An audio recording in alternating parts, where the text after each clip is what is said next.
नमस्कार। यह video class 10th की फिजिक्स लाइट चैप्टर का थर्ड पार्ट है।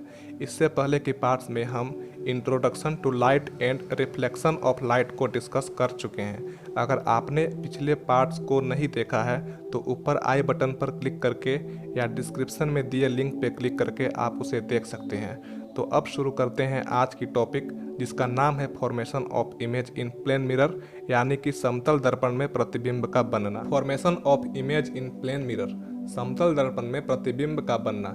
इसे समझने के लिए हमने यहाँ पर एक प्लेन मिरर ले लिया जो कि पीछे से पॉलिश किया हुआ है, और इस प्लेन मिरर के सामने यहाँ पर पॉइंट साइज का एक ऑब्जेक्ट ले लिया है जिसे हम पॉइंट ऑब्जेक्ट कहते हैं। तो इसमें होता यह है ना कि इस पॉइंट ऑब्जेक्ट से लाइट की एक किरण मिरर पे इस पॉइंट पर पड़ती है और रिफ्लेक्शन होने के बाद इस डायरेक्शन में लौट जाती है। इस डायरेक्शन से लाइट आई, यहाँ पर रिफ्लेक्शन हुआ और इस डायरेक्शन में लौट गई। अगर इस पॉइंट पर हम एक नॉर्मल ड्रॉ करते हैं तो ये एंगल इसके लिए एंगल ऑफ इंसिडेंस होगा और ये एंगल ऑफ रिफ्लेक्शन होगा। तो यहाँ पर angle i is equal to angle r का फॉलो करते हुए, यानी कि law of reflection of light को फॉलो करते हुए यहाँ पर इस लाइट का रिफ्लेक्शन हो गया। और सेम इसी तरह से यहाँ से एक दूसरी लाइट की रे इस डायरेक्शन में मिरर पर गई और बिल्कुल इसी तरह से यहाँ पर भी रिफ्लेक्शन हुआ। Angle i is equal to angle r बनाते हुए इस डायरेक्शन में रिफ्लेक्शन के बाद लाइट लौट गई। और अगर हम यहाँ से देखते हैं तो हमें ऐसा लगता है कि ये लाइट मिरर के पीछे से इस तरफ से लौटती हुई दिखाई देती है, ठीक है। लेकिन यहाँ से असल में लौट नहीं रही है, लौटती हुई सिर्फ दिखाई देती है।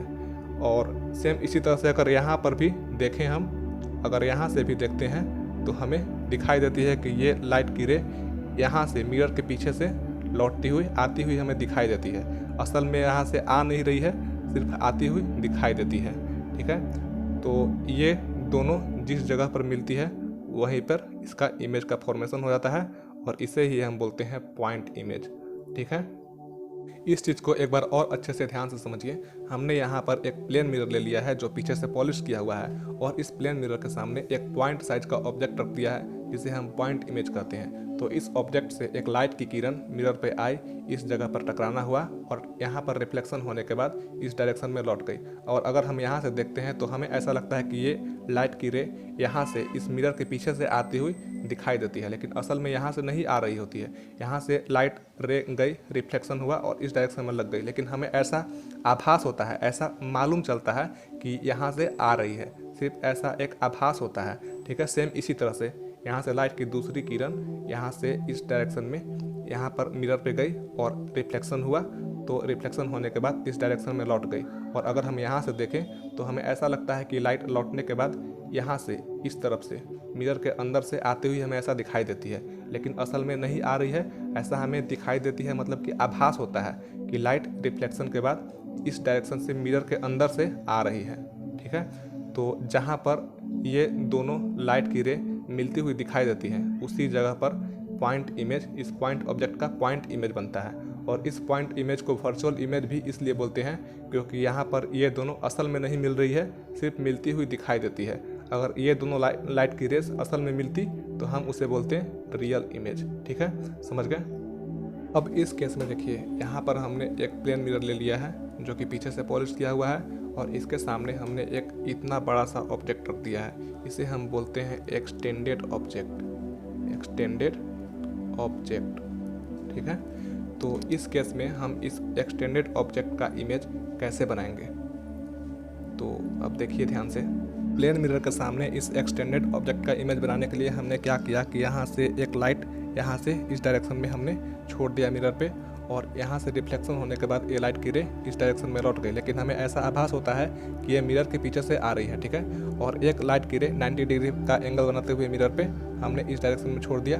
तो जब लाइट की रे मिरर पे 90 डिग्री का एंगल बनाती है तो जिस रास्ते से जाती है उसी रास्ते से लौट आती है, और हमें ऐसा लगता है कि लाइट की रे मिरर के पीछे से आ रही है, ठीक है।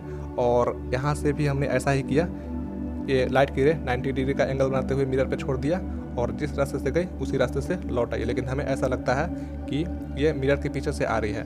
और सेम इसी तरह से यहाँ से एक और लाइट यहाँ पे ऐसे हमने छोड़ दिया मिरर पे और रिफ्लेक्शन के बाद इस डायरेक्शन में लौट गए, लेकिन हमें लगता है कि ये मिरर के पीछे से आ रही है, ठीक है।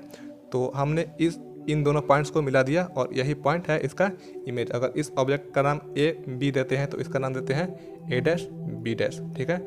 और ये ऑब्जेक्ट भी वर्चुअल इमेज है, वर्चुअल इमेज है, क्योंकि यहाँ से ये लाइट की रेज असल में नहीं मिल रही है, हमें सिर्फ मिलती हुई ऐसा दिखाई देती है, ठीक है।